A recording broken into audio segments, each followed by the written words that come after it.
be in the practice squad? We haven't yet. As you know, we're all working remotely today, but that's something that we will discuss. But, I think if we just follow the protocols, we'll be fine. And last thing for me, I sort of got buried over the weekend, but Garett Bolles' new contract. How much pride do you take in seeing his development since you got here? Well, my Saturday started off good. Garett came up to my office and told me that he thought the deal was done. I wasn't aware that it was done. I knew they were talking. And we had an emotional couple minutes there, him and myself together. Very happy for him. Next one, Ari Steele. Hey, Vic, a couple for you. Number one, has the trust in Drew Lock been shaken over this whole situation last week? I don't think so. I mean, yeah, we're all disappointed that it happened. It's not just Drew. I know Drew's getting the bulk of it because he's the starter, but there was 4 of them in there, and you'd like for one of them to take the lead and make sure that they're spaced out far enough. But again, it's just like, with my kids. My kids have done things that have disappointed me during their upbringings, but I still love them, and I still love Drew and all the quarterbacks. They made a mistake that we're ready to move past on. Secondly, in your long career in the NFL, have you ever seen a player make such a dramatic turnaround like Garett has? I know it wasn't just this year. He started to do it at the end of last year, but he really went from being considered a bust to maybe, the top guy at his position in a very short time. I'd have to give it some long thought there. I'm sure there has been. I mean, I remember a player that does come to mind was Lamar Lathan, who was a number 1 draft pick of the Houston Oilers. So that's telling you how long ago this was. And he was considered a bust for them. We signed him in Carolina, and he made a couple Pro Bowls for us and played great. So it can happen. It does happen. And I look forward to the next challenge to where we can do that again with somebody. Next one, Jeff.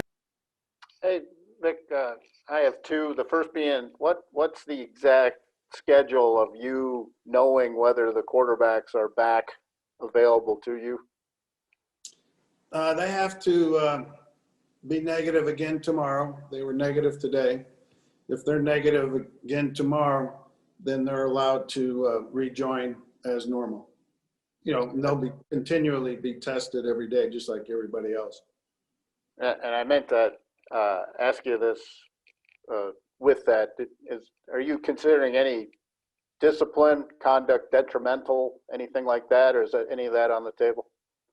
Yeah, we're going to consider all that, and again, try and, see what the league has, if they have anything planned, and if not, then we'll take our measures. Next one, Burgers. Coach, I have 2 for you as well. Not that you can predict the future, but do you think you're going to get to a point where everything's going to be virtual except for practice here as the league winds down at least the regular season and into the playoffs? And then do you spend a lot of time reviewing yesterday's tape, at least of the offense, or is it mostly looking at what the defense did and knowing the offense it was an anomaly? The first part, I have heard that, over the last week or so that the league may go all virtual for the rest of the season. I don't know that that's been officially decided. I mean, I heard that as a rumor. So it definitely is a possibility. We'll see where it goes. I mean, I did focus more time on the defensive film, but I still watch the offensive film, watch our guys block, and see how we did, although it was obviously a very outlying game as far as NFL standards. Next one, Troy. Vic, you were just asked about additional measures of the quarterbacks. Would that include, I have 2 on this, would that include suspension or just fine? Would you consider sitting them again over this incident? Everything's on the table, but, right now I would say it's more in the fine mode. And secondly, Elijah played, when you watch the film, is he in the mix to play more, or is it Dotson just because of the nature of that game you were giving him kind of rested him in the second half? Yeah, I mean, obviously it was a heavy run game for us, with the limitations that we had. And Elijah's a little better run blocker, and we wanted to get Elijah some action. Next one, Eric.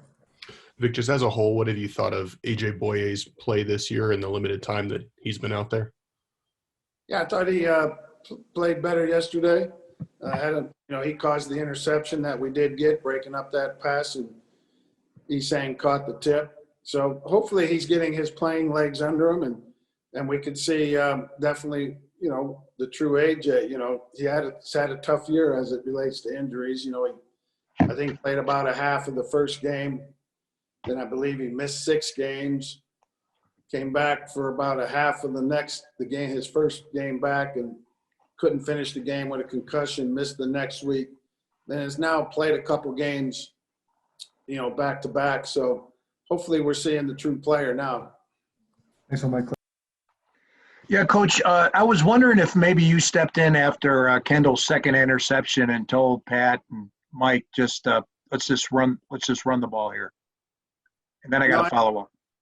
I didn't do that, no. Okay. And then secondly, the league, I know you put the blame pretty much on the quarterbacks for you getting in this situation, but do you think the league should look at the competitive safety? I mean, it seemed like you guys were in a position where, it was kind of unfair on your offensive linemen. It was unfair for Kendall to be put in that situation. Like the Baltimore Ravens might have, less than 40 guys dressed out for their game tomorrow. Do you think the league can look at competitively rather than just health and safety, moving games back for the safety of teams? Well, I'm sure that's something that they do consider, but, I'm not going to comment anymore on that. I mean, the league has their hands full with all this stuff, and I think they think they're doing the best they can, and, we live with their decisions. Next one, Andrew. Time for a few more after that. Go ahead. Vic, looking back at Garett Bolles over the last year and a half, what were some of kind of the key moments, turning points, if you will, that set him up to improve and get this contract? I don't think there's any one key moment. I just think it was keeping him in there, just letting him play. And I think that's the key decision, the key moment, was letting him play through, letting him continuously improve. He did improve last year as the season wore on, and he had a great offseason this year, albeit under duress with the situation. And he did come back in great shape, great mindset. And, I would think, too, probably would it be in his contract year that helped him get motivated. We're trusting him that he's going to keep that same mindset moving forward. Final two, Eric, then Nick. Go ahead, Eric. Vic, I don't think any reasonable person would argue that the league didn't drop the hammer on you guys for yesterday's game. But with that, do you think the league may have looked at this organization as a second-time offender because of what happened with you being fined for not following mask protocol? I don't think so. I never was told that or heard that. I really don't think so. Final one, Nick. Vic, what's just been your impression of DeMarcus Walker since you guys had some of the injuries along the defensive line? Certainly, it seemed as he's elevated his game over the last month or so of the season. Yeah, he's had some good moments in there. He's had a couple sacks. He's played the run at times good. We'd like for him to be more consistent in that area. But because of all the injuries along the front, he's gotten a lot more playing time. And he's improved some, but we still need to get him better, more consistently against the run. He's light in there. We know he's on the small side as D linemen go, but I still think he can improve there and do better. And for all those guys, they've really come in there and fought, hard. We've basically played the last 5 games with our entire starting D line out, and you can see what that's done to teams around the league. I mean, Indianapolis has been playing really good defense all year, run defense, and they played without Buckner last night, and you got to run down their throat pretty good. And you saw the Bears last night. Hicks didn't play, and they got it run on them pretty good. And, you know, these guys have come in there and done a credible job for us, and we appreciate it.